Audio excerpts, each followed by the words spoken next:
ratchets up, right? When you give up an early touchdown like that, you just know you're like, okay, how do we go back and equalize things? Can we get it done fast? And they absolutely did. Essentially, we're back to even, aren't we? It'll be Carson. They run for it. And this play is not going to work. He's out of bounds, well shy of the goal line, and the try for two, unsuccessful. So why go for that there? First half, you could have tied the game at 7. Why try to get the lead? Feels like an analytics call, doesn't it? That's starting to really get into the game where they're studying where you can make extra points and the whole deal and, get an advantage. But I don't know that we have enough data yet to really say this is the right play or the wrong play. Maybe in 2 or 3 more NFL seasons. Could change. Exactly. 2 or 3 more NFL seasons, they will have a much better study and much better case of what we're going to do. Well, for the New York Jets, a familiar refrain here in 2020, dominated again in Week 5, this time at the hands of the Arizona Cardinals. 30-10, the Jets falling at home, and now 0-5. That's the first time since 1996 they finished that season 1-15. But Joe Flacco, Charles, he subs for the injured Sam Darnold, making his first start as a Jet, and I think, probably the first start since Week 8 of last year as a Bronco, right? Yeah, you're exactly right, and, he couldn't get a whole lot going. 195 yards and a touchdown.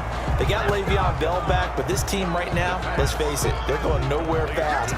Major league struggles. Now, schedule changes have kicked in for them. So now this week, they'll play the Dolphins, then they're home for Buffalo, and then at Kansas City. I'm not sure where I'm seeing the light for this team. Most of us thought, damn, the Dolphins would be very competitive. Right now, the Dolphins look like a decided favorite. It's a first down on a gain of 10.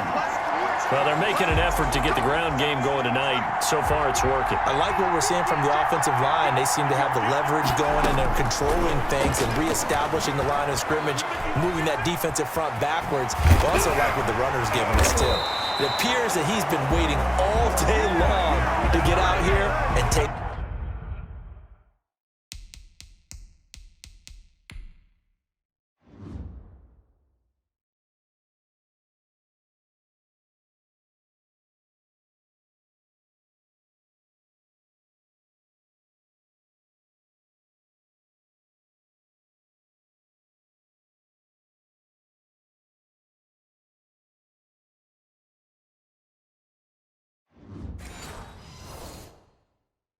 Good for another Jets.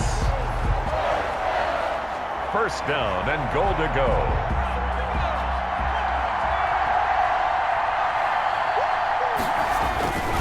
They'll try and run for it on first and goal. And that'll hurt the average a bit as this time they're able to get him behind the line. Calling a loss of 2 on the play. And that'll make it second and goal. Second and goal, and they will try again from the 2-yard line. After one, a 1-point game, 7-6. 7. Seahawks 6. Second and goal, and they will try again from the 2-yard line. Got a man, it's caught. Touchdown, Jets. A 2-yard touchdown grab. And the Jets will extend their lead. And all about timing there on that short slant, Charles. Exactly right. That was timed up so well. The route, the throw, touchdown. Extra point right down the middle. And the lead is up to 8. Seahawks 6. The kickoff unit is out on the field, and they will send this one away. This will be fielded inside the 5. And able to take it past the 25 and up to the 28-yard line. First and 10 at their own 28-yard line. Russell Wilson now gears up to lead the offense again. He's had a solid start to this game, but bottom line is they're losing, so he doesn't care about his stats. He just wants to right the ship on the scoreboard. He wants to actually increase his stats because he feels like if he does, that means things will get better for his team, maybe get him back into the ball game or into the lead.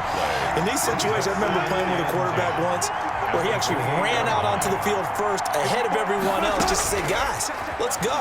Try and create that energy, create that spark. Well, so far he has 1 touchdown, 1 interception. He'll be looking for that second touchdown now. And able to rip off a big chunk of yardage before being dropped inside the 40. A very nice pickup of 33 yards. at the 30. Certainly making his presence felt in both the pass and the run game. He's having an impact. Yeah, his first carry of the game right there. He had hurt him with his arm. Now he's showing that he can shuffle the puppies as well. And the result here, a pickup of 8. Leaves him with 2 to go on second down. A good pickup there. 8 yards on the first down completion. Facing a 2nd and 2 after that last catch, good for 8 yards. And he breaks through another tackle. He's got a first down and much more inside the 20. And he's going to get it down to the 14-yard line. And that's good for a Seahawks. Here's a 1st and 10 at the 14-yard line. 2 minutes remain in this opening half of Super Bowl 55. A reminder, coming up at intermission, we'll get highlights of this Super Bowl from Jonathan Coachman and the crew in Orlando for our EA Sports halftime report. Wilson hit. It's loose. It's out. Fumble. And the Jets have recovered. You think about it, Charles, this is not a quarterback that's used to running the football a lot, and that time he was loose with it, had it knocked free. He always has to think to himself that there's...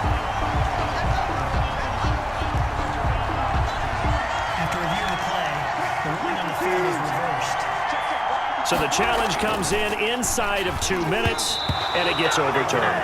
And it changes the whole format of what's about to happen because both sides had thought a certain call had been made. Now they have to flip back and start over. So the incomplete pass on the last play, and that leads us to a 3rd and 3. He didn't get the touchdown, but he did get the first down as he's tackled at the 1.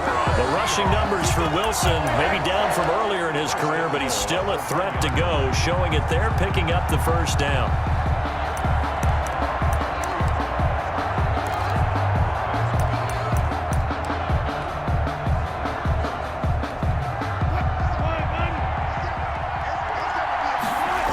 They'll try and run for it on 1st and goal. And he'll go backwards, losing yardage to the 5. It's a loss of 4 there, bringing up 2nd down. This defense is really flown around in the first half. They've gotten to the ball carrier before they can really get started. Offense got to come up with something else in order to try and get this running game going. And they're going to get to him, a sack. Sack back at the 9-yard line. Now the Seahawks going to use the first of their timeouts as they stop it here with just under 40 ticks to go in this first half. 3rd and goal, a big play in this Super Bowl. From the gun, it's Wilson. Flushed out, and he's going to score. It's a Seahawk touchdown. A 9-yard touchdown run. And the Seahawks a 2-point conversion away from tying the game. Well, there's a sight that fans were used to seeing a little bit more earlier in his career. Just 3 rushing touchdowns last year for Russell Wilson. He's had as many as 6 in a season. I think he's a lot more selective, a little more judicious about running the football now, but still scares the heck out of any defense when he decides to tuck it and go. A little surprising they wouldn't go for 2, but this is up and good. And the lead is cut to 1 at 14-13. Myers to kick off 4th. And after the touchdown, here's Myers to boot it away. Taken about 7 yards deep. And he'll be stopped right around where he would have been had he gone down to a knee, maybe a yard shy of there at the 24. Getting set to go again as we look at the back, heading onto the field again. It may just be the 2nd quarter, but he's in his zone, well on his way to eclipsing that 100-yard mark. And when a back has a game, as we're witnessing right now, his name's going to be in the books, but it's really a collective deal, isn't it? Because that means he's getting plenty of blocking, a lot of help from his teammates, but he's making the most of it.